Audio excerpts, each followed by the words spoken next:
Welcome back to this invited talk. I already advertised this talk in my own talk because all of the mysteries of forcing that I didn't explain will now be explained by Mirna.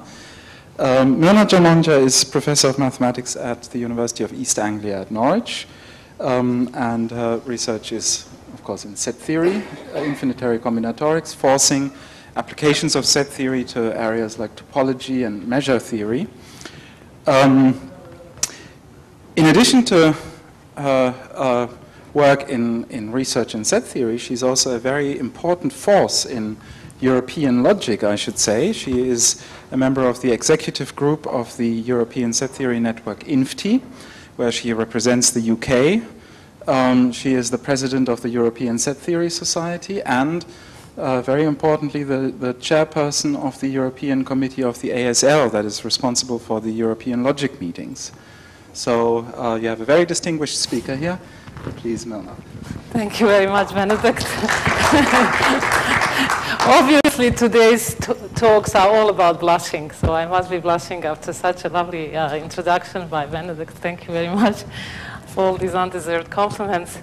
And thank you very much, Kamal and other organizers here for inviting me. This is my first time to be in India. I am totally impressed by everything that I've seen so far, and I certainly hope that this will be a beginning of a nice, long relationship with India.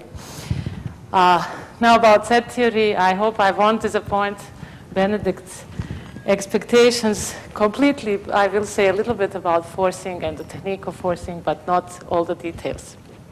Perhaps I will just tell you what I actually intend to achieve by this talk and how the talk will be organized.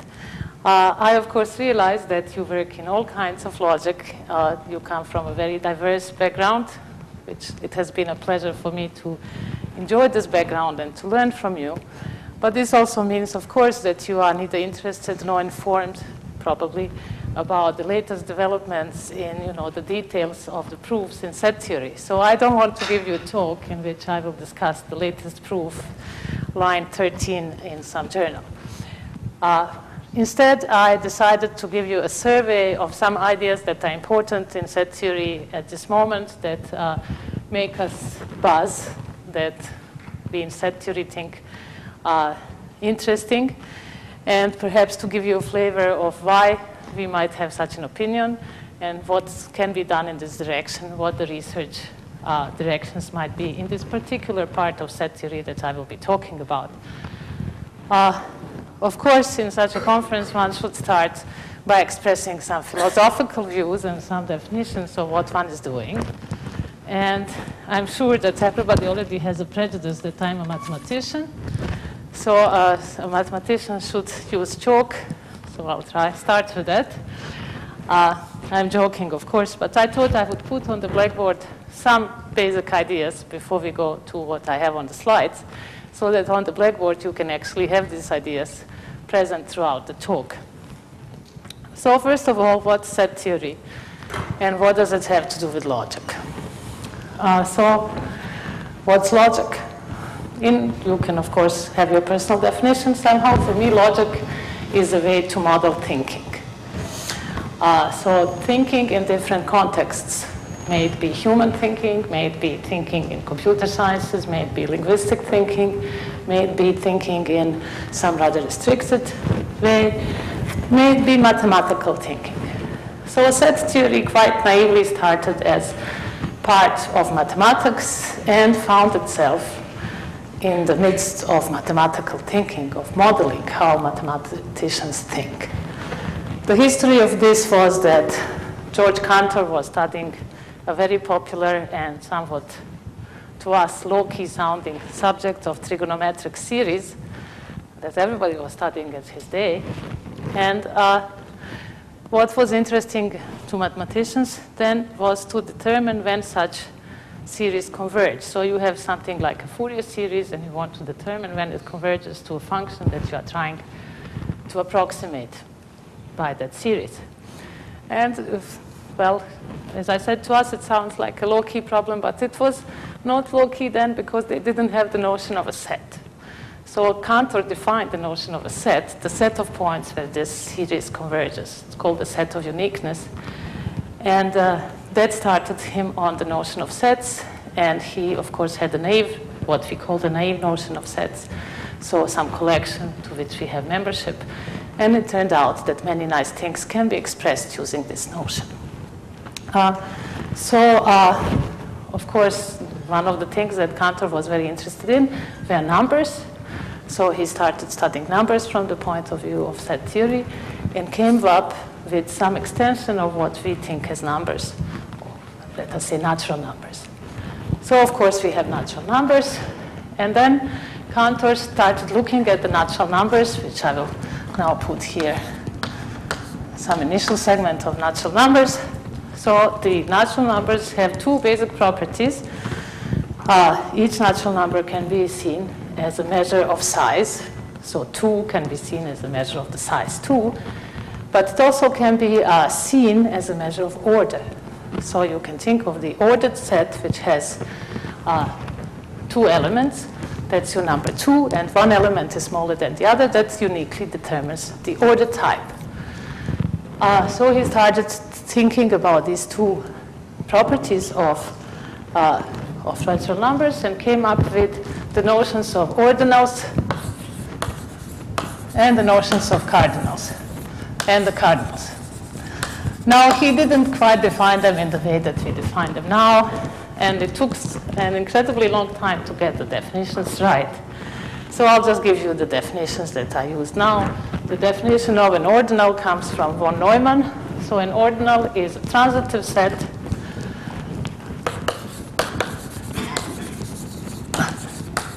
I'll say what we mean by a transitive set, well ordered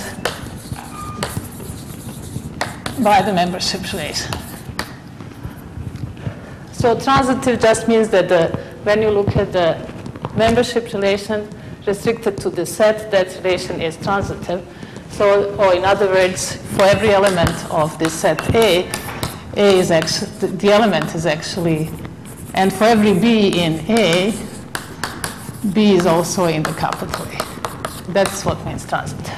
I know these notions are completely basic, so please forgive me if you already know everything, but I just want to keep it light and to give myself some space for an introduction. So well-ordered means there is no infinite decreasing sequence, and this definition is due to von Neumann. So ordinals, the natural numbers are ordinals. The first infinite ordinal is omega, which is the set of natural numbers, can be identified with the set of natural numbers. Then you can have what we call omega plus 1. So you take the natural numbers and you put one element which is larger than all of them, and you can keep going. Then among the ordinals, we can distinguish some that have a special property. Let us look at these 2 ordinals, omega and omega plus 1. Omega is less than omega plus 1, even though it's hard to believe that they didn't, because when you look at the proof of Gödel's theorem, it is the diagonal argument which came from Cantor's proof of CH, of the reals being uncountable. So you might think, looking back, that this has something to do with CH, but they didn't. So set theorists happily continued doing mathematics with the set theory until in 1963, actually it was proved that CH is, basically speaking, the Gödel sentence for Z of C. CH is independent. And, well, how was this proved? So Gödel himself had a philosophical view that I think I share. Well, I can say I think because I'm not completely sure what his philosophical view was, since he didn't really write all the details of that. But I'm a Platonist. So let me talk about my view rather than that of Gödel's, because that's, I know myself better. So, although I'm much less important than Gödel, of course. But my view is that there is a universe of set theory. Of mathematics, including set theory. So this is the big universe in which we live, and the truth, whatever it means, the truth is known to that universe. And what the incompleteness theorem says, that we are just too little to know it. So whatever we try, we will never get the whole truth. So we can think of our axioms telling us that, we have some sort of approximation to the whole universe, which we, let us call it V. We'll say what that V actually means philosophically. And we can study some properties of that. That V is some sort of a model of the universe of mathematics. And we can hope that by understanding the properties of V, we can understand mathematics. So therefore, we are not completely surprised that there is not just one such model. So Gödel tells us we cannot prove that there is a model of set theory. So if we want to move, we can assume that there is one. So let us assume that there is a model of set theory. If you are not happy with this, what you can do is to make somewhat stronger assumption. For example, ZFC plus an inaccessible strongly inaccessible cardinal. And if you are happy with this, then this is going to prove you that there exists a model of ZFC.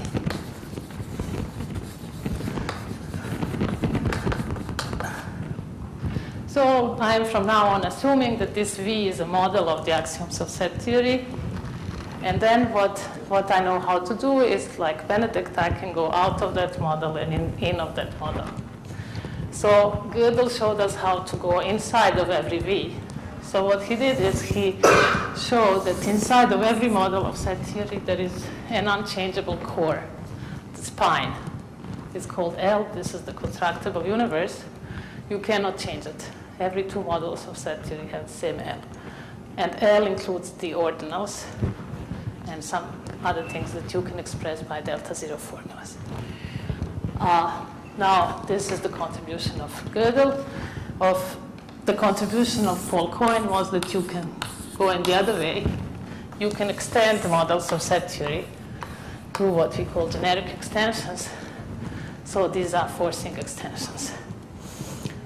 And well, what Benedict said as a philosophical point of view represented by his work with Joel is to study the process of going between such universes. One thing that he had said, that Joel has a more general point of view. I should just like to say that perhaps this point of view, the more general point of view, is really more general, but we should tell the truth that this is the only way we know how to extend set theoretic universes and how to go down. So for the moment, this is the only thing that we know. So the technique of forcing is important to us because it's basically the only technique that allows us to change the universe of set theory. Okay, so why would we want to do that? Well, one thing that you may want to say is that, okay, you can go through all of these universes, they will all have different opinions about the same statement. So what do you actually know in set theory? Actually, there are statements that you cannot change by forcing. So this is something that is very beautiful and unexpected in set theory. For example, a theorem from Schelach in 1984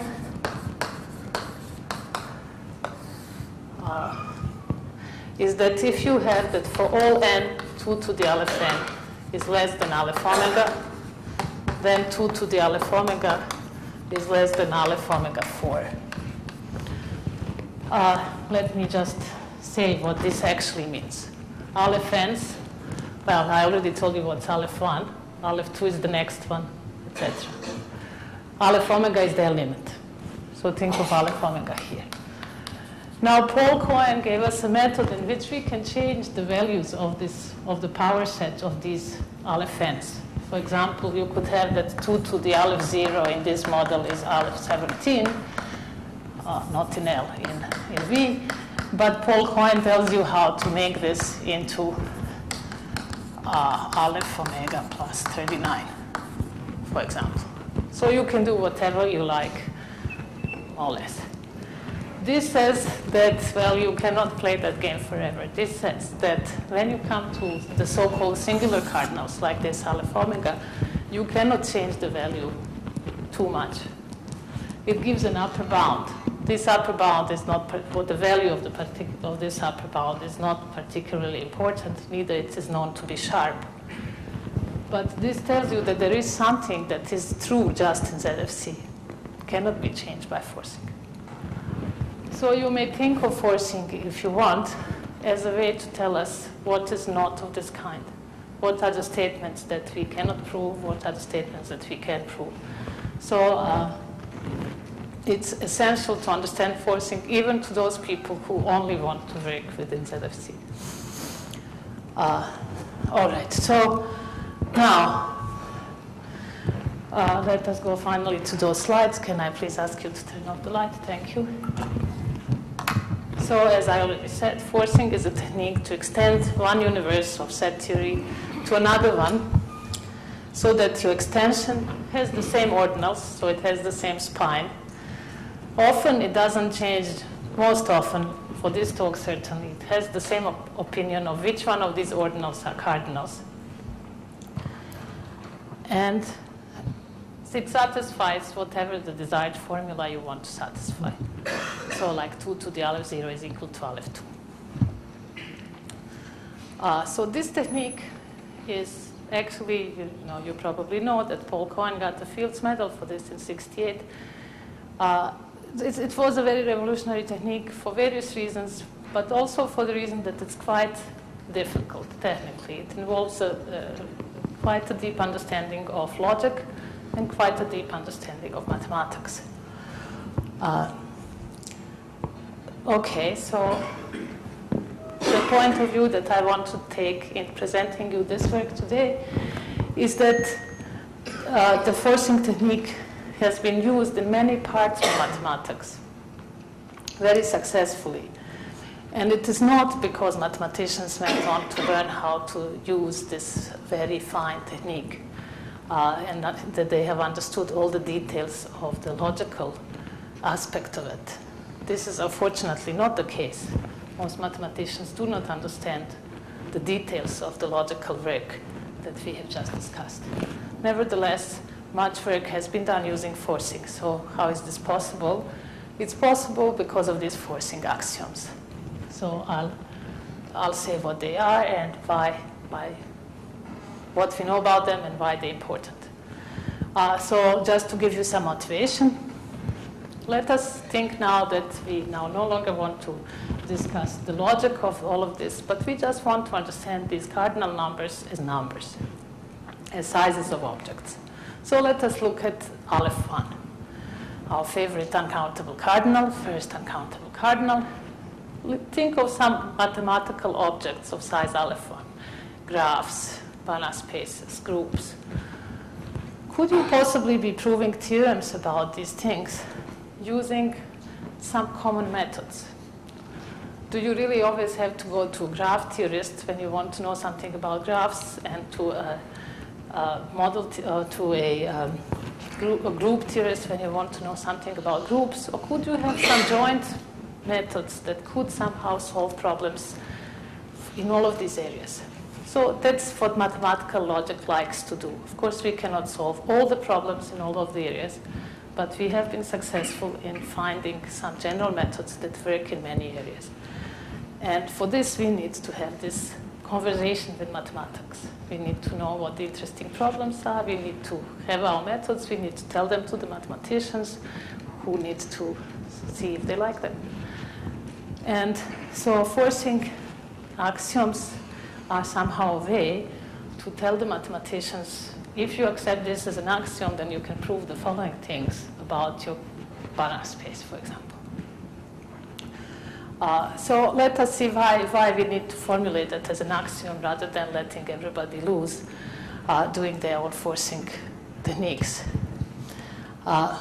Okay, so this is just an example of another statement. So a typical statement you can prove by forcing is that it is consistent that every CCC Boolean algebra of size less than the continuum supports a measure.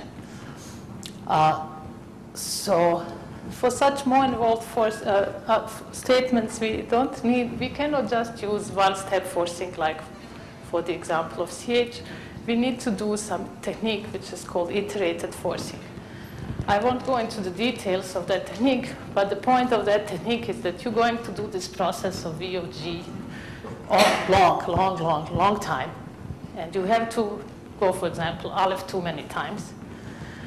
And the point is, if you do this in the obvious way, you take the unions at limit stages, it doesn't work, because you no longer at the limit stage have the model of Z of C. So you have to do this iterated forcing, which is even more, let us say, complex logically than is forcing. And this can get a little bit complicated as well, because there are issues with the preservation of cardinals. So the first person who thought of this revolutionary idea of doing iterated forcing without doing the iteration was Tenenbaum. So then it became an axiom called Martin axiom.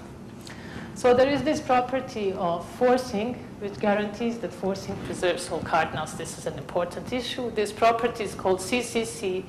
It means, think of a forcing notion as some partial order. CCC means that every set of pairwise incompatible conditions is countable. So some completely combinatorial statement. So many nice forcings are CCC. And what the point of this work by Martin and Solovey, which was inspired by some work by Tenenbaum, is that you can actually repeat CCC forcing in this method called iteration with finite supports, and you will still have CCC. So this means you keep extending, and at the end you still have a model of Z of C, and all the cardinals are preserved. And that now you can actually formulate what's true in that final universe. So imagine that you have done all that extension. Don't worry about the light, I'm just drawing pictures. So think of this as this final model. So you will have some sort of knowledge about that model, which will say you have iterated as much as you could have possibly iterated CCC forcings. So that can be formulated as Martin axiom. So Martin axiom, I'll state it for you. It says that every CCC forcing notion P and every family of less than the continuum many dense sets in P allows for a filter which intersects all elements of this dense family. Don't worry about what these words mean. These are combinatorial properties of your forcing. What this axiom says, therefore, is that you can have certain properties of forcing notions which allow you to treat these forcing notions almost as if you were constructing something by induction. So when you construct something by induction, you can think of, an inductive construction of some linear order, of some graph or something. You can think of having approximations that get bigger and bigger and bigger, and at the end you take the union, that's your object. The forcing notion is something like this, but you have partially ordered approximations. And this generic set, the set which intersects all dense sets, gives you a branch through this sort of tree of approximations. And this branch is consistent. So the approximations fit together, and you have your object. So this Martin axiom is totally combinatorial. You have absolutely no need to understand even what's first-order logic in order to use Martin axiom. And it's true under CH. It's consistent to have it with the negation of CH. This is the most important part, which was picked up by mathematicians. So you prove this by CCC forcing, but once you know it is consistent, you can use that as an axiom to prove all kinds of interesting independence results that come from measure theory, from Boolean algebras, from group theory, from topology, from any subject you can name. And well, here's a book called Consequences of Martin's Axiom. It was written by a measure theorist, David Fremlin, who picked up on this Martin axiom quite early on and showed many interesting consistency results in analysis using this method. So you can say this is a nice, happy story for set theorists because we have seen much mathematics coming out of this. Not all of it was done by us. We are not that powerful, but it was accepted by the mathematical community and good results were proved using it. Okay, but you know, we can go further than that. We were not particularly happy to stop at CCC forcing notions because there are many nice forcing notions which do not satisfy CCC, but yet they do preserve cardinals. So here is an example which is important in recursion theory. This forcing notion adds a minimal degree. So in recursion theory, you have the Turing degrees, you have some properties of them, and using this forcing notion, you can add a minimal degree. It's a Sachs real, and this is not CCC, and studying the way to iterate this kind of forcing led to properness. So properness is a property that guarantees that Aleph 1 is preserved, and in applications, the way we use it with some other properties that guarantee that the rest of the cardinals are preserved as well. And this properness, however, is not a combinatorial property like CCC. To tell you what properness is, I need to talk about elementary submodels. I need to talk about H theta, so models of transitive offsets whose transitive closure has size less than theta. We need to know some notions of logic. We need to know what's a first order model, what's an elementary submodel, etc. And well, yesterday, Joe Halpern said in a joke that for him set theory and model theory are the same thing. Now I have proof that this is not the case because this properness was introduced by a model theorist, a person who was a model theorist at the time, only a model theorist, Staron Shelah, who had never heard of forcing before learning it from one of his postdocs, Uri Abraham, who told him this very hot open problem that we don't know how to iterate forcing, which is not CCC. So basically, Saron invented properness. Now, it's not quite as romantic as that. There is a very important work of Lever that came into it. But anyway, this is something that is expressed using models, using model theory. And he proved that this notion also is preserved under a kind of iteration, which is called countable support iteration. So if you remember, in the CCC case, we had finite support iteration. They are very easy to understand. Now, this theorem is considerably more difficult than the one without finite iterations. But anyway, you can use it to construct an axiom, which is called the proper forcing axiom, which is the same as MA, but you now replace CCC by proper. And in fact, PFA implies that the size of the continuum is equal to Aleph 2.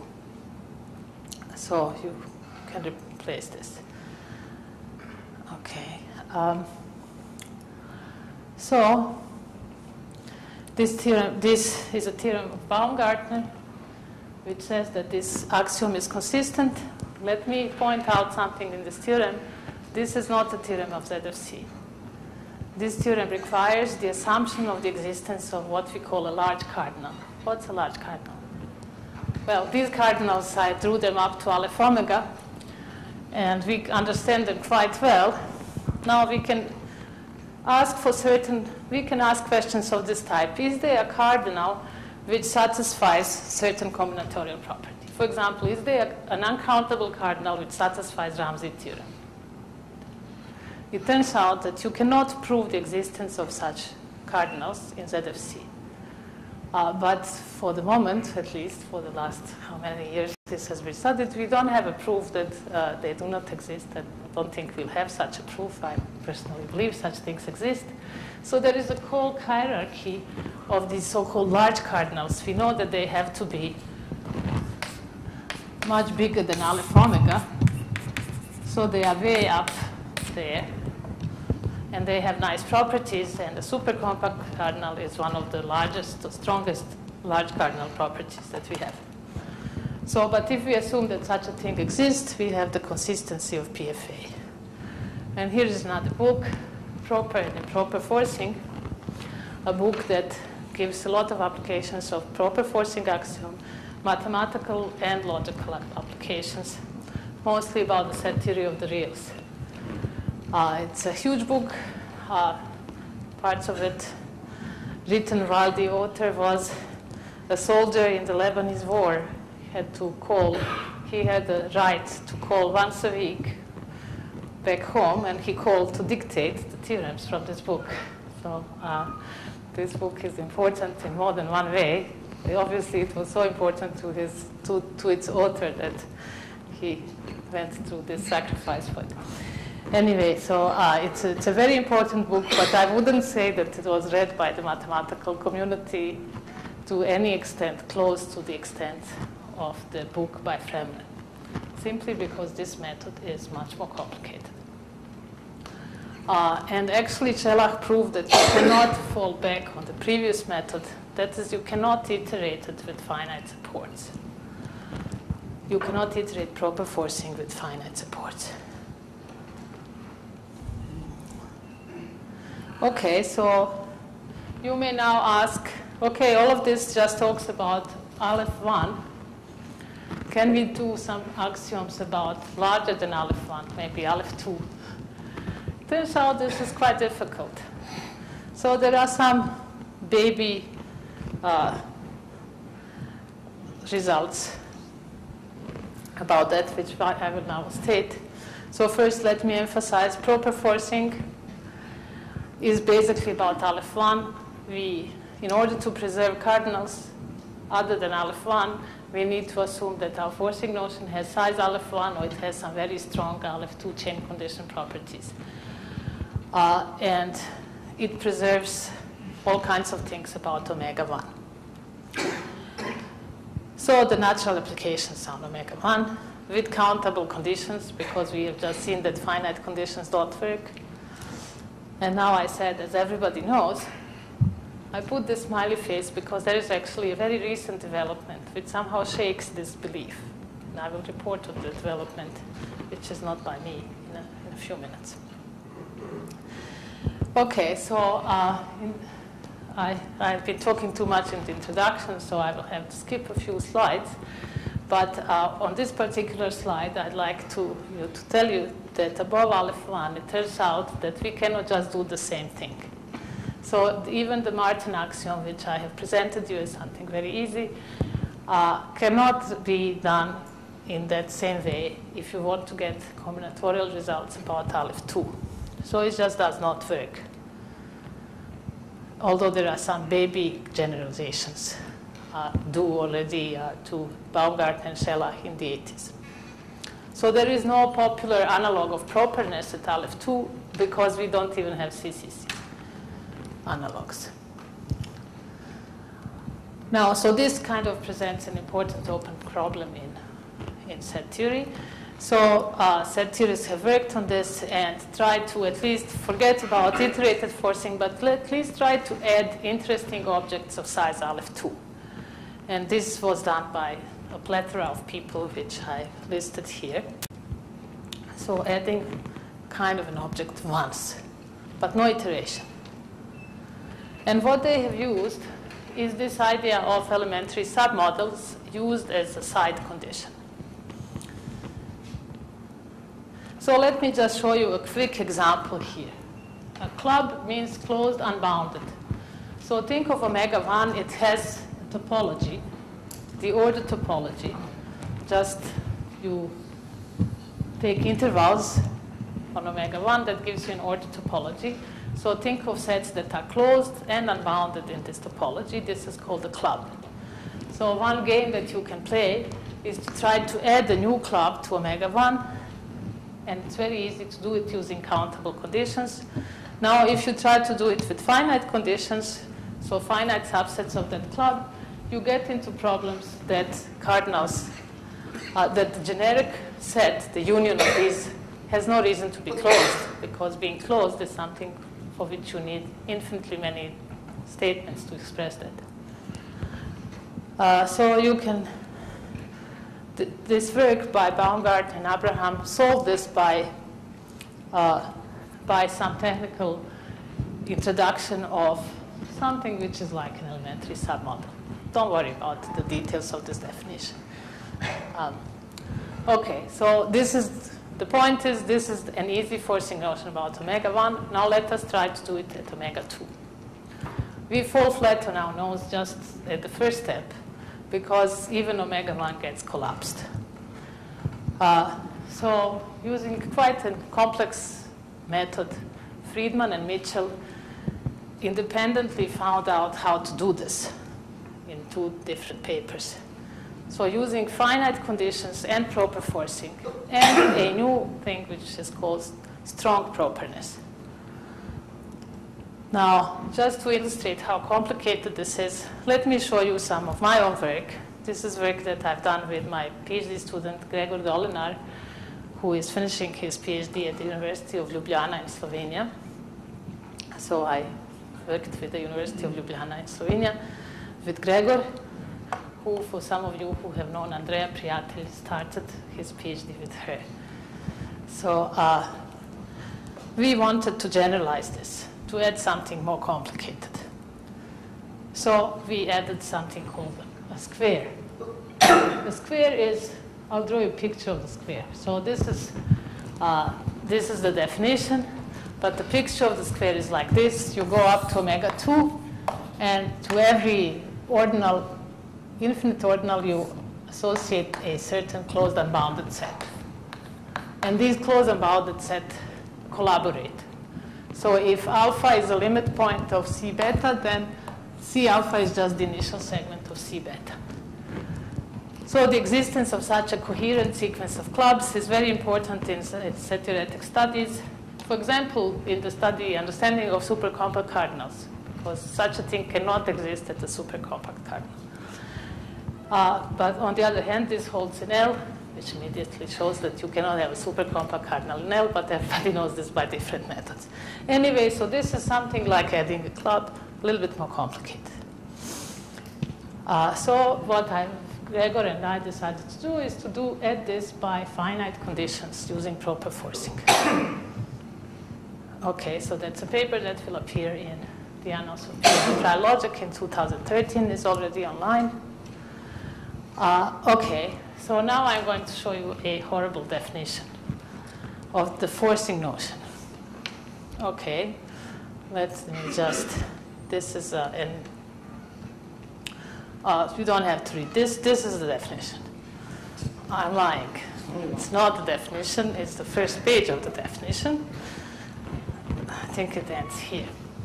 So obviously, I'm not going to go through the details of this. But the point is, you are not going to be selling this kind of stuff. This is not usable. Not only that you are not going to be selling this to non-mathematicians, to non-logicians, but it's just not, it's not even envisageable that you would be doing this kind of stuff for every problem that is needed. What is needed is a general technique. And such a general technique was discovered by Itai Niemann. And he sort of revolutionized, this is in recent work of his, which I would like to report on. He found a new way of iterating. So, you know, we have struggled with these horrible definitions, and he managed somehow, in a very clever way of using 2 kinds of elementary, of models, to do this with finite conditions, with small finite conditions, which are very friendly. So he, you know, publication dates and dates when things are done don't always correspond to each other. Our work was done some years ago, and Niemann presented this in 2010, and you know, it will be published, I'm sure, in 5 years from now, when the referee has read it or something. So he gave a completely new way to iterate. He gave us a way to get PFA with finite support. And I consider this to be a very, very exciting new development in set theory, which will bring us back to a manageable mathematical context when we want to deal with objects of size Aleph 2. And many have already taken up on this work, including, of course, myself, because I was very fascinated. I will not tell you how is this possible because it's a little bit technical, but here is his definition anyway, if you are interested. I will finish by just saying a few open questions that this resolves and a few of the many research areas that this opens.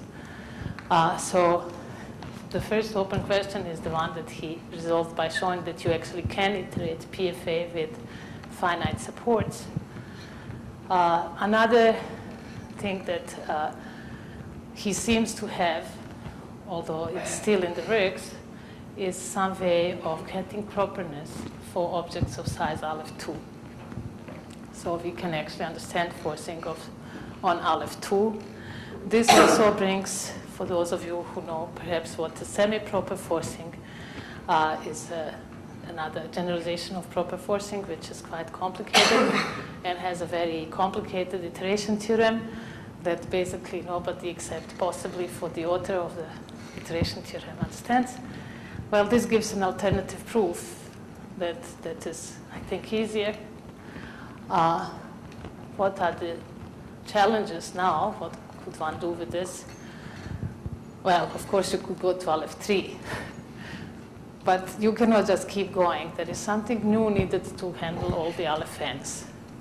And I think that has to be quite a new idea, which I hope will come out from some of the people interested in this. So that's one objective of this research program now, which involves many people. And another objective, as I said, is to understand semi-proper forcing. And, well, then to get some applications, there are some extremely interesting, simply stated, open questions in mathematics which are not known to be consistent or inconsistent because we have just been missing techniques to solve these problems. And, well, I think we are closer to them now. One of them is the consistency of GCH and no Suslin trees on Aleph-2. Okay, I think I'll finish here.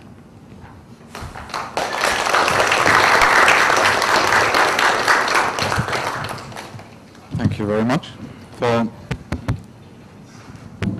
thank you very much for this talk that spanned from the definition of a transitive set to new techniques in iterated forcing. We have some time for questions.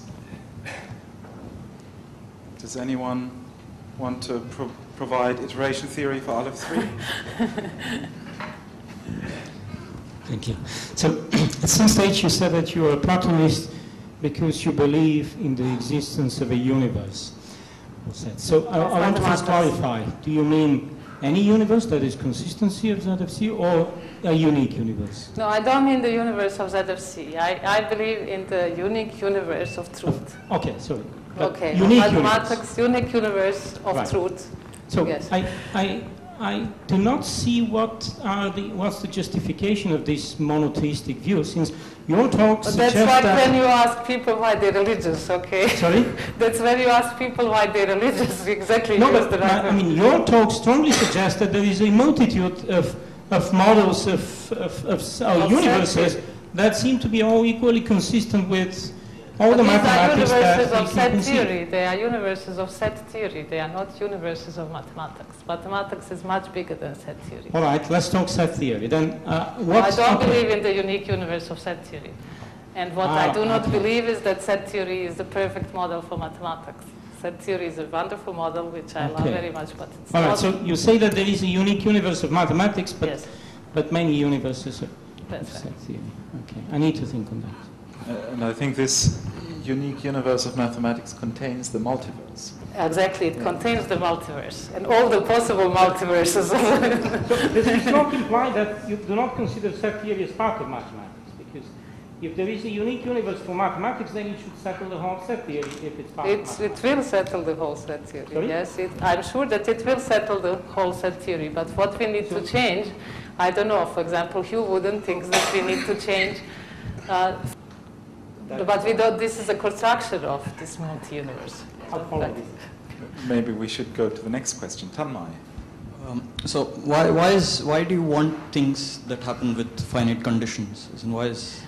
That's a very good question. Because to avoid this complication of let us say, when you have finite conditions, then it is easy to control how they go to, how they, these approximations go with each other. So you can easily, much more easily, control how your generic is going to pick up a consistent set like on that picture. When you have even just countable conditions, there are new issues that appear which make it much more complicated to understand what the generic actually adds.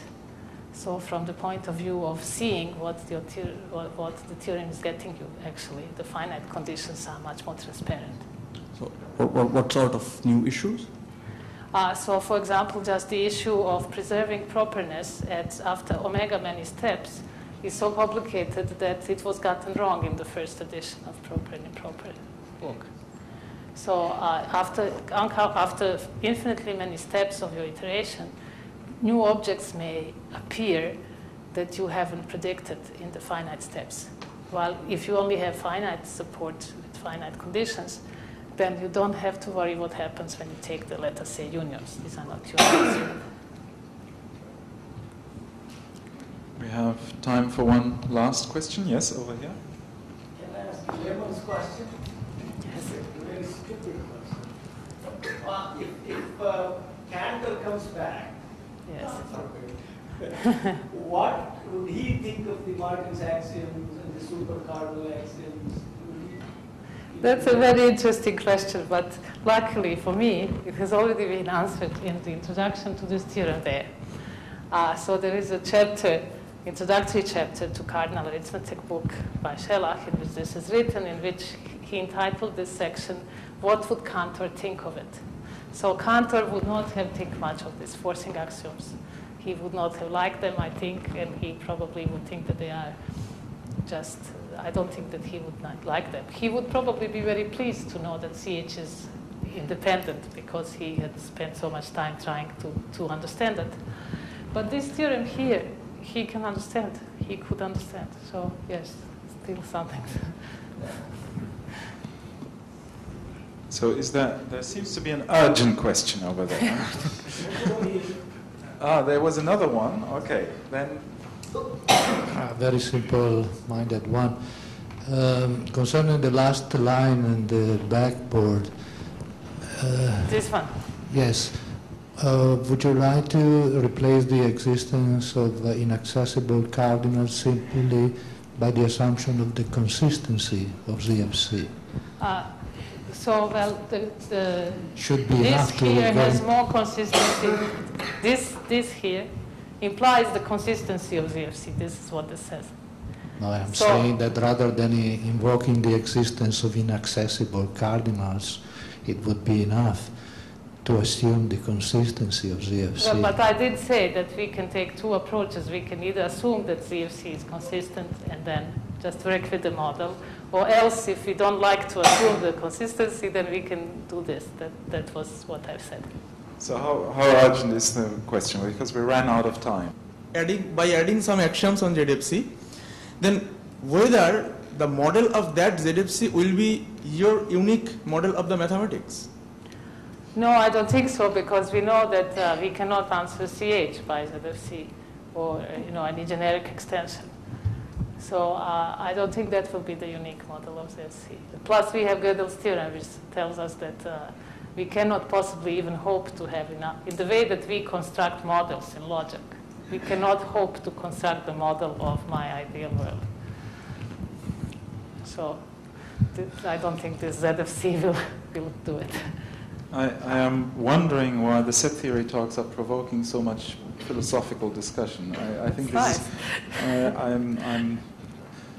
I think this might be a bad sign, but we're okay. Well, in any case, let us. They like to make fun of us. That's it. Yes. No, we are trying to understand what set theories do. Certainly not philosophy. Okay, so let us thank the speaker again, and thank you very much. Thank you very much.